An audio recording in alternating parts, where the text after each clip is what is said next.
For most people, buying jewelry is a special occasion, a gift, a celebration, maybe even a once-in-a-lifetime experience. But for the ultra-wealthy, it's a lifestyle, a ritual, a quiet display of power that doesn't need to speak. Because for the rich, jewelry isn't just an accessory, it's identity. When rich people shop for jewelry, they don't browse display cases like everyone else. The experience begins long before they ever step into a store. Private calls, discreet invitations, personal appointments behind velvet curtains in high-security salons where names aren't mentioned out loud. And every piece has a story and a price tag that never sees the showroom floor. Not a store with customers, private suite in Geneva or Paris. Rare pink diamonds, Burmese rubies with perfect clarity, Colombian emeralds so pure they glow in the dark. These aren't just stones, they're passports to a world that operates quietly, far above the noise of trend and hype, or a hidden floor above a luxury boutique in Manhattan.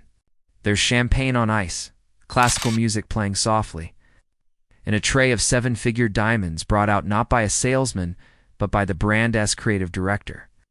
A rare sapphire, if kept in the right hands, only becomes more valuable over time. That's why billionaires buy pieces not just for fashion but for financial legacy. In their world, a necklace can outlive a stock portfolio. And unlike stocks, real estate, or tech jewelry carries emotion, meaning legacy. And when you live at that level, luxury isn't about sparkle, it's about silence. It's about stories that never make the headlines, but shape the world. They don't ask what's trending, they ask, what's exclusive, the difference. Anyone can buy what's trending. That was a handshake behind the scenes, a secret meeting, and a legacy, continuing through sparkle and shadow. But exclusivity? That's not for sale. It's earned. Picture this. A billionaire steps into a private jewelry salon. How old is the design? Has anyone ever worn it? They don't want duplicates. They want legacy. A necklace that once belonged to royalty. A ring designed by a dead master. A brooch pulled from a vault that hasn't opened in 40 years. They don't shop off shelves. The shelves come to them. The jewelry comes to them. On private jets, in armored cars.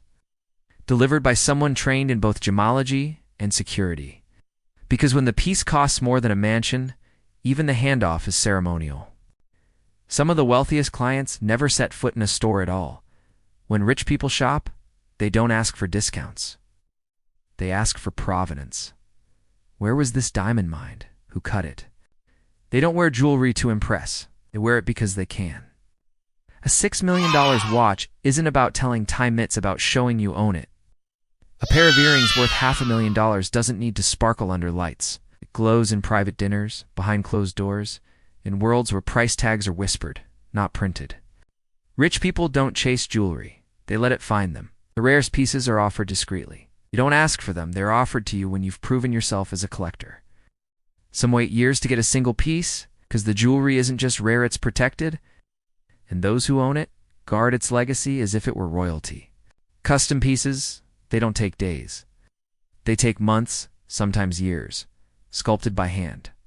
Designed with the client's initials hidden in the pattern. It's made with stones that took a decade to source. That's not a purchase. That's an heirloom being born. Brands like Cartier, Van Cleef & Arpels, Harry Winston, and Graff don't just sell jewelry, they sell experiences. Their clients are flown in, given a tour, served the rarest wines, shown pieces that have never been photographed. Some jewelry is so secret it's never even been online. You either saw it in person, or you'll never see it again. For the rich, jewelry is more than beauty. It's insurance, it's investment, it's history. Diamond doesn't depreciate. It's not about size, it's about story. A ring with a 10-carat diamond might sit next to one with a 1.5-carat pink diamond worth 5 times more. The difference? Rarity. The stone? The history? Rich people know that a tiny flaw can change the value by millions, so they don't shop emotionally. They shop intelligently. And when it comes time to wear it, they don't always flaunt it. True wealth doesn't need to scream. Sometimes the richest person in the room is wearing the simplest piece with the deepest value. An old ring passed down through generations. Bracelet worn only at home. Because for them, Jewelry isn't for Instagram. It's for identity. Some pieces never leave the vault. Owned, but never worn. Protected like art, because that's what it is. Wearable art that appreciates in value. And maybe that's what separates the rich from everyone else. They don't just buy jewelry to feel rich. They buy it because they are rich. So the next time you see a celebrity on a red carpet wearing $1 million necklace, know this. That wasn't alone. Because in the world of the ultra-rich, jewelry isn't about showing off. It's about knowing what no one else ever will.